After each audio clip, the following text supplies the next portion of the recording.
প্রিয় দর্শক, সংবাদপত্রে বাংলাদেশ অনুষ্ঠান থেকে আমি রেজানুর রহমান আপনাদেরকে স্বাগত জানাচ্ছি। বিভিন্ন জাতীয় দৈনিকে প্রকাশিত খবরের বিশ্লেষণ নিয়ে আমাদের আজকের এই অনুষ্ঠানে অতিথি হিসেবে উপস্থিত আছেন নাগরিক সংহতির সাধারণ সম্পাদক শরীফুজ্জামান শরীফ। শরীফ, স্বাগত আপনাকে অনুষ্ঠানে। পত্রপত্রিকায় প্রকাশিত কয়েকটা গুরুত্বপূর্ণ শিরোনাম আপনাকে আমি পড়ে শোনাই, তারপর আমরা আলোচনায় যেতে চাই। প্রথম আলো, ইসির প্রস্তাব, নির্বাচনী দায়িত্বে সশস্ত্র বাহিনীর ক্ষমতা বাড়ছে। অন্তর্বর্তী সরকারের 1 বছর, স্বাস্থ্য খাত, কাজ হয়েছে কাগজে, উন্নতি নেই সেবায়। দৈনিক যুগান্তর, 20 বছরের রপ্তানি আয়ের অর্থ মেলেনি, এফসি অ্যাকাউন্টে 8,000 কোটি টাকা উধাও। জাতীয় সংসদ নির্বাচন আর পিওতে না ভোটসহ গুচ্ছ সংশোধনীর সিদ্ধান্ত। দৈনিক সমকাল, ইসির হারানো ক্ষমতা ফিরছে, জোট হলেও ভোট নিজ প্রতীকে। গণভোটনীর অধিকাংশ ঘটনায় রাজনৈতিক দুর্বৃত্তরা যুক্ত, নির্বাচনের আগে সংস্কার চায় 51% মানুষ। কালের কণ্ঠ, ব্যাংকে টাকা তুলতে হয়রানি, পাঠ্য বই ছাপা এখনো শুরুই হয়নি। বাংলাদেশ প্রতিদিন, অবৈধ অস্ত্রের আতঙ্ক, নির্বাচন ঘিরে ষড়যন্ত্র হচ্ছে তারেক রহমান। মানব জমিনের শিরোনাম, হাসপাতালের বেজমেন্টে প্রাইভেট কারে 2 লাশ, নানা প্রশ্ন। খবরের কাগজের শিরোনাম, শতাধিক ঠিকাদার পলাতক, বহু প্রকল্প বন্ধ। আল জাজিরার 5 সাংবাদিককে হত্যা করল ইসরায়েল, না ভোটের বিধান ফিরছে। কালবেলা শিরোনাম, সরকারি অর্থে কর্মকর্তাদের বিলাস নগরী, বিনা প্রতিদ্বন্দ্বিতায় নির্বাচিত হওয়ার দিন শেষ। আমার দেশ, বাস্তবায়ন প্রক্রিয়ায় অনৈক্য, আটকে আছে জুলাই সনদ। রূপালী বাংলাদেশ, সিলিন্ডার বোমার সঙ্গে বসবাস, ভোট বাতিলের ক্ষমতা বৃদ্ধি ইসির, ফিরছে না ভোট। বিতর্কের মধ্যেও এনটিটিএন লাইসেন্স পাচ্ছে বাংলাফোন। দৈনিক দিনকাল, মালয়েশিয়ায় পৌঁছেছেন উপদেষ্টা, আজ আনোয়ার ইব্রাহিমের সঙ্গে বৈঠক। আগামী নির্বাচন সহজ হবে না, অদৃশ্য শক্তির ষড়যন্ত্র চলছে, তারেক রহমান বলেছেন। সময়ের আলো, বহাল তবিয়তে তারা, নির্বাচনে ফিরছে না ভোট, ইভিএম বাতিল। ইনকিলাব, রাজনীতিতে বিশৃঙ্খলার শঙ্কা, কুয়ালালামপুর বিমানবন্দরে গার্ড অনার প্রদান, মালয়েশিয়ায় পৌঁছেছেন প্রধান উপদেষ্টা। দৈনিক করতোয়া, 50 বছরে দৈনিক করতোয়া, মানুষের মায়ায় কলমের ছোঁয়া। আলোকিত বাংলাদেশ, তুলকালাম দিল্লি, আটক 100 এমপি, কাকে ভোট দিবেন এই প্রশ্নে সিদ্ধান্তহীন 48.5% মানুষ। আপনি শিরোনাম শুনলেন, রাজনীতি, নির্বাচন, আরপিও, নানা ধরনের ঘটনা আছে। কিন্তু আজকের এই অনুষ্ঠানের শুরুতে আমরা হয় কি, ওই ঢাকার বাইরে যে কাগজগুলো বেরোয় সেই কাগজগুলো নিয়ে আমরা খুব একটা কথা বলি না, কিন্তু কিছু কিছু দৈনিক পত্রিকা আছে তারা খুবই যুগান্তকারী ভূমিকা পালন করেছে। তাদের মধ্যে বগুড়ার দৈনিক করতোয়া একটি উল্লেখযোগ্য পত্রিকা, এবং বগুড়া কেউ বলেন যে এটা বগুড়ার ইত্তেফাক, এক সময় যে বলেন আর কি। তো আজকে তার 50 বছর পূর্ণ হলো। সম্পাদক লালু ভাই, আমরা লালু ভাই বলি, মোজাম্মেল হক লালু, তিনি লিখেছেন 50 বছরে দৈনিক করতোয়া, মানুষের মায়ায় কলমের ছোঁয়া। ধন্যবাদ আপনাকে, সবাইকে শুভ সকাল। আপনি যথার্থই বলেছেন, দৈনিক করতোয়া পত্রিকাটি উত্তরাঞ্চলের বঞ্চিত মানুষের কণ্ঠস্বর হয়ে উঠেছে। আজকে আমাদের এই সময়ে ছাপার পত্রিকার একটা গুরুত্বটা ক্রমশই কমে আসছে, কিন্তু এক সময় মানুষ অধীর আগ্রহে অপেক্ষা করত কখন সকাল হবে এবং দৌড়ে পত্রিকাটা হাতে নেব। এবং পত্রিকাটা হাতে নেওয়ার পরে ওই যে নতুন পত্রিকার যে ঘ্রাণ এবং তারপর যে নিউজগুলো, যে তথ্যগুলো, বিশ্লেষণ এবং অনুসন্ধানী যে রিপোর্টগুলো মানুষের অনেক চাহিদা পূরণ করত। করতোয়া, আপনি যথার্থ বলেছেন, আমরাও বাইরে থেকে কতগুলো পত্রিকা, যেমন চট্টগ্রামের আজাদি পূর্বকোণ, খুলনাতে দৈনিক পূর্বাঞ্চল, ঠিক একইভাবে বগুড়ার এই যে করতোয়া। আমরা আশা করব এতদিন প্রায় 50 বছর, এবং এর সাথে একটা তথ্য দিই, লালু ভাইকে আমরা অনেকেই চিনি। লালু ভাই কিন্তু একটা শহীদ পরিবারের সন্তান। তার ভাই ছাত্র ইউনিয়নের নেতা ছিলেন এবং মুক্তিযুদ্ধে তিনি শহীদ হন বগুড়াতে। তো এই কারণে তার প্রতি অনেক আগের থেকে, জানার পর থেকে একটা বিশেষ অনুভূতি কাজ করত। একই সঙ্গে করতোয়া পত্রিকাটি তার সম্পাদনায় বের হচ্ছে। আমরা আশা করব করতোয়া পত্রিকাটি পুরো উত্তরাঞ্চলের মানুষের যেভাবে প্রতিনিধিত্ব করছে, কণ্ঠস্বর হয়ে শত বছর বেঁচে থাকুক এবং এই সংকটের মুখেও দায়িত্বশীলতা, সাহসিকতার সাথে করতোয়া বহমান থাকুক, এটা হচ্ছে আমাদের প্রত্যাশা। প্রিয় দর্শক, চ্যানেল আই পরিবারের পক্ষ থেকে আজকে দৈনিক করতোয়ার এই 50 বছর পূর্তিতে আমরা অভিনন্দন জানাচ্ছি। আসি খবরের জায়গায় আসি। আরপিও সংশোধনী প্রকাশ হলো এবং নির্বাচনী দায়িত্বে সশস্ত্র বাহিনীর ক্ষমতা বাড়ছে, দৈনিক প্রথম আলো শিরোনাম। কিন্তু ছোট করে যদি আপনাকে কি আছে আরপিওতে সংশোধনী, কোনো আসনে একক প্রার্থী থাকলে না ভোটের ব্যবস্থা, আস্থা বুঝে পুরো আসনে নির্বাচন স্থগিত বা ফল বাতিল করতে পারবে, আস্থা বুঝে মানে অবস্থা বুঝে। কোনো দল জোটগতভাবে নির্বাচন করলেও নির্বাচনে নিজের প্রতীকে অংশ নিতে হবে এবং হলফনামায় মিথ্যা তথ্য দিলে নির্বাচিত হওয়ার পরও ব্যবস্থা। হলফনামায় মিথ্যা তথ্য দিলে নির্বাচিত হওয়ার ব্যবস্থা খুব ভালো খবর, কিন্তু কিছু কিছু ধরেন কোনো আসনে একক প্রার্থী না, সে না ভোটের ব্যবস্থা, এটাও বোধ করি একটা আশা জায়গায়। কিন্তু অবস্থা বুঝে পুরো আসনে নির্বাচন স্থগিত বা ফলাফল বাতিল করতে পারবে, এইটা কি?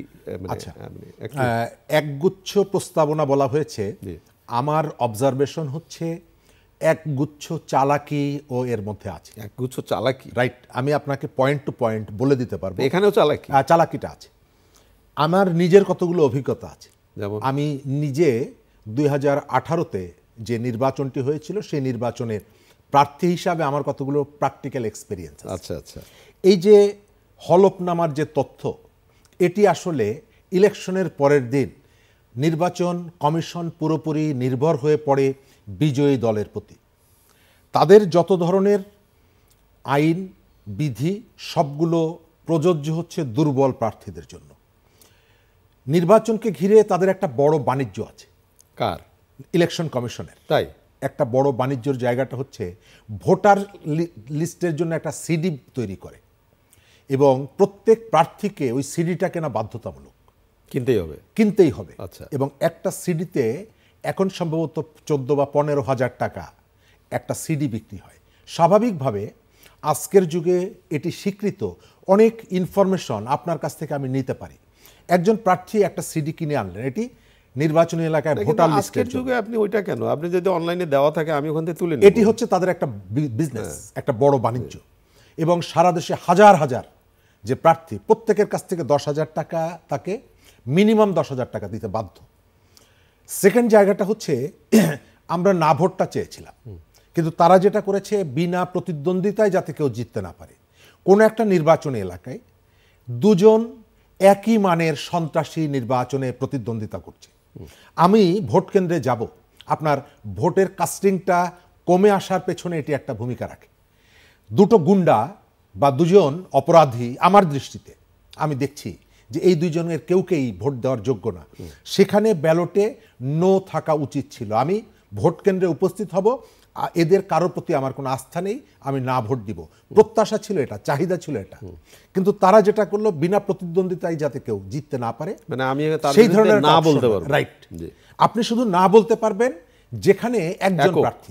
কিন্তু কোনো একটা আসনে, যেমন কক্সবাজারের বদি, বাংলাদেশের এক সময়ের শীর্ষ মাদক ব্যবসায়ী, আচ্ছা তার আসনে যদি আরেকজন অস্ত্র ব্যবসায়ী দাঁড়ান, সেরকম দুজন প্রার্থী, আমি সেখানে না ভোট দিতে চাই ওই জায়গায়, কিন্তু সেই অপশনটা এখানে রাখেনি। আপনি কোনো একটা নির্বাচনী এলাকায় যদি আমি দেখি যে আপনি জয়ী হচ্ছেন, আমি আমার নিয়ন্ত্রিত একটা কেন্দ্রে একটা গন্ডগোল লাগিয়ে দিলাম, দিয়ে পুরো নির্বাচনটাকে একটা প্রশ্নের মুখে ফেলে দিলাম।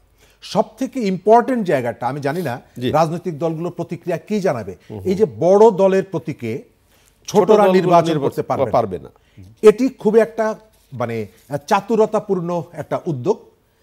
উদাহরণ হিসাবে আমি বলি, বাংলাদেশে 4টা প্রতীক আছে জনপ্রিয়: নৌকা, ধানের শীষ, লাঙ্গল এবং দাড়িপাল্লা, তাদের পরিচিত মার্কা, এবং প্রত্যেকেরই একটা নির্দিষ্ট ভোট ব্যাংক আছে।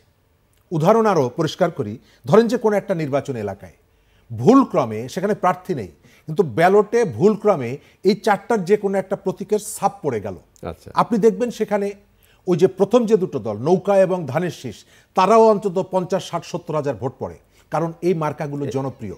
এবার তো নৌকা নাই, আমি তাদেরকে যদি না রাখে ইলেকশন কমিশন, তাহলে ওই ঘটনাটাকে মাথায় রেখে সম্ভবত সিদ্ধান্তটা নেওয়া। তো এইখানে যেটা দেখা যায় যে ওই যে 4টা মার্কা, মোটামুটি যাদের একটা ভোট ব্যাংক থাকার কারণে একটা মার্কা প্রতীকে ভোট পড়ে।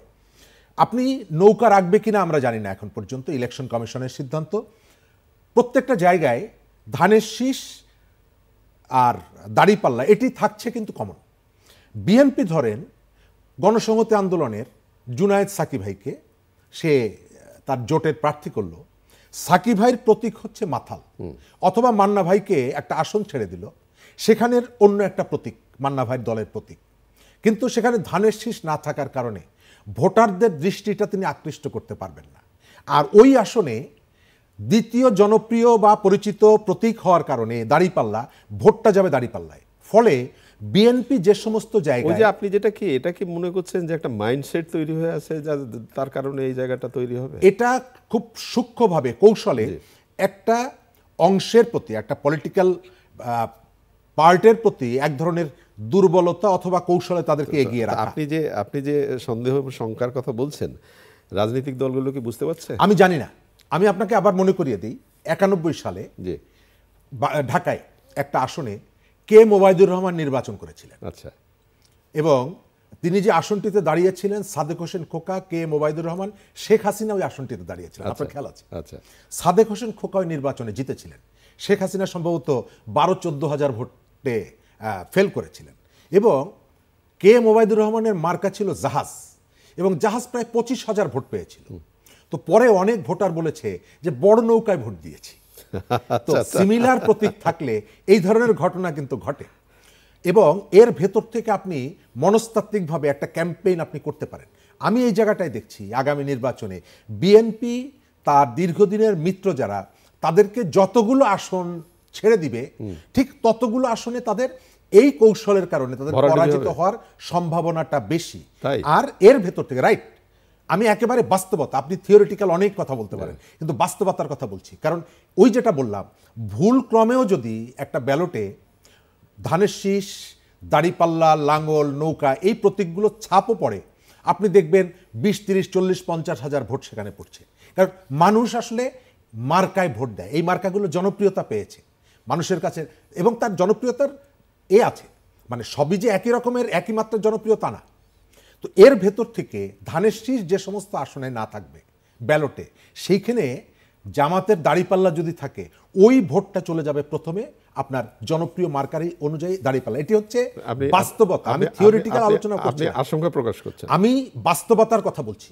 ব্যাপারটা এরকমের হবে, কারণ এদের প্রত্যেকেরই কিন্তু নিজস্ব একটা ভোট ব্যাংক আছে, দলীয় ভোট আছে, মার্কার একটা ভোট আছে। আমরা কিন্তু ভোটটা দেই আসলে মার্কায়, মার্কার জনপ্রিয়তার কারণে এরা জনপ্রিয়, ব্যক্তি জনপ্রিয়। আপনি গত বছর যে মানুষটা, অথবা একটা প্রতিদ্বন্দ্বিতাপূর্ণ নির্বাচনে যে মানুষটা 2 লাখ ভোট পেয়েছেন ধানের শীষ মার্কা নিয়ে, ঠিক পরের নির্বাচনে উনি ধানের শীষ বাদ দিয়ে সেখানে একটা তালগাছ নিয়ে দাঁড়াক, আপনি দেখবেন যে ভোট 20,000-এ। অর্থাৎ তিনি যে প্রথম নির্বাচনে 2 লাখ ভোট পেয়েছিলেন, তার 1,80,000-ই হচ্ছে ওই মার্কা। দেখা যাক, যাদের জন্য আমরা আশা করি যে নির্বাচনে যারা অংশগ্রহণ করবে রাজনৈতিক দলগুলো, এই বিষয়টা নিশ্চয়ই ইলেকশন কমিশনের সাথে কথা বলবে। অনেক ধন্যবাদ আপনাকে। আইন শৃঙ্খলা নিয়ে অনেক কথাবার্তা উঠছে, আজকের পত্রপত্রিকায় রিপোর্ট আছে, যেমন এরকমও রিপোর্ট পড়লাম আমি, শিরোনাম, একের পর এক গণপিটুনি, 10 দিনে নিহত 9 জন, এবং সেখানে গাজীপুর ও মাগুরা অবশ্যই আছে। এবং গণপিটুনি অধিকাংশ ঘটনা রাজনৈতিক দুর্বৃত্তরা করছে, এরকমও অভিমত আছে পত্রিকায়, কি বলবেন? প্রথমত গতকালকে আইন সালিশ কেন্দ্র তারা একটা রিপোর্ট প্রকাশ করেছে, গত 7 মাসে 117 জনকে পিটিয়ে মেরে ফেলা হয়েছে মব ক্রিয়েট করে। আপনি রংপুরে গত কয়েকদিন আগে 2 জন মানুষ বিয়ে করার জন্য পাত্রী দেখতে যাচ্ছে, আপনি মব ক্রিয়েট করে তাদেরকে পিটিয়ে মেরে ফেলেন। মানে আমি ইচ্ছা করলে আপনি, আপনার সাথে যদি 10-12 জন অনুসারী থাকে, আপনি যাকে খুশি তাকে এই কাজটি করতে পারেন। এবং গত 1 বছরে আমি আবার মনে করিয়ে দিই, একটা রাষ্ট্রের মধ্যে নানা ধরনের কম্পোজিশন থাকে। এই ধরনের একটা পরিস্থিতিতে একটা 15 বছরের একটা সরকার তারা বিদায় নিয়েছে, স্বাভাবিকভাবে তাদের প্রতি কতগুলো সামাজিক ক্ষোভ এটি থাকাটা স্বাভাবিক। আপনি রাতারাতি অবস্থা পরিবর্তন করতে পারেন না, কিন্তু আপনাকে চেষ্টাটা করতে হবে। গত 1 বছরে সেই ধরনের কোনো চেষ্টা আমরা দেখিনি, বরং সরকারের পক্ষ থেকে এটিকে জাস্টিফাই করা হয়েছে। এখন আপনি এসে বলছেন, এবং লাস্ট যে ঘটনাটা দেখলেন রংপুরে, আপনি যেখানে খুশি সেখানে যাকে খুশি তাকে আপনি বললেন যে এ হচ্ছে দোসর, আপনি তাকে পিটিয়ে মেরে ফেললেন। এবং এই ঘটনার কারণে বাংলাদেশের ইমেজ যেমনিভাবে আন্তর্জাতিক পরিসরে ক্ষুণ্ণ হচ্ছে, একই সঙ্গে মানুষের নিরাপত্তাহীনতা বাড়ছে। গতকালকে একটা সার্ভেতে দেখলাম প্রায় 80% বেশি মানুষ নিরাপত্তা নিয়ে শঙ্কিত। সরকার যে বক্তব্যগুলো দিচ্ছে এগুলো হাস্যকর। আমরা শিশুদেরকে যেভাবে কান্না করলে যেভাবে বুঝাই যে ঈদের সময় তোমাকে একটা জামা কিনে দিব, সরকার বলছে নির্বাচনের সময় পরিবেশ ভালো থাকবে। তাহলে প্রশ্ন হলো, এই সরকার যদি নির্বাচনের সময় পরিবেশ ভালো রাখতে পারে, তাহলে এখন কেন যে পরিস্থিতি তৈরি হয়েছে, এবং এর প্রত্যেকটির সঙ্গে রাজনৈতিক শক্তির সম্পর্ক আছে। আপনি ঢাকায় বসে আপনার হ্যাডম দেখাচ্ছেন, একজন ছাত্র, একজন তরুণ তার সোশ্যাল মিডিয়ায় জয় বাংলা বলে একটি শব্দ লিখেছে, আপনি তাকে বাড়ির থেকে ধরে নিয়ে আসছেন। আপনার সিলেটে শত শত কোটি টাকার পাথর চুরি হয়ে গেল, শত শত কোটি টাকার, আপনি প্রতিরোধ করতে পারছেন না, বরং আপনার এই নীরবতা আমি মনে করি তাদেরকে আপনি ইচ্ছা করে এই সুযোগটা করে দিয়েছেন। সুতরাং একটা দেশের মধ্যে যে 15 বছর যে অবস্থাটা ছিল, শাসকের আইনে দেশ পরিচালিত হতো, আইনের শাসন ছিল না, ওই পরিবর্তন হবে, দেশ আইনের শাসনে ফিরবে, সেই কারণে হাজার খানেক মানুষ জীবন দিয়েছে। কিন্তু এখন পর্যন্ত আপনি সেই জায়গাটায় যাওয়ার চেষ্টা করছেন না। আপনি অপরাধ দমনের ক্ষেত্রে আপনার পলিসিটা হচ্ছে আওয়ামী লীগ দেখলেই হচ্ছে তাকে ধরতে হবে, এর বাইরে আর কোনো অপরাধী নেই। এই যে ঘটনাগুলো সিলেটে যারা করেছে, এই যে পাথর নিয়ে গতকালকে আপনি সোশ্যাল মিডিয়ায় দেখছেন, যারা এই কাজটি করেছে পুলিশ তাদেরকে চেনে না, দেশের সেনাবাহিনী আছে না, তারা ফিল্ডে আছে ম্যাজিস্ট্রেসি পাওয়ার নিয়ে। সুতরাং আমি মনে করি যে সরকার চাইলে এটি বন্ধ করতে পারে। এই যে অপরাধগুলো ঘটছে, কোথাও সরকারের ইন্ধনে, কোথাও তার নীরবতার কারণে, কোথাও তার ব্যর্থতা এবং অযোগ্যতার কারণে, এটি কাঙ্ক্ষিত না, মোটেই কাঙ্ক্ষিত না। অনেক অনেক ধন্যবাদ আপনাকে। প্রিয় দর্শক, আমরা যে বিষয়গুলো নিয়ে কথা বললাম, আমাদের অতিথি শেষে যে কথাগুলো বললেন খুবই গুরুত্বপূর্ণ। আসুন আমরা একটু ভেবে দেখি। ভালো থাকবেন, আগামীকাল নিশ্চয়ই এই সময় আবার কথা হবে। খোদা হাফেজ।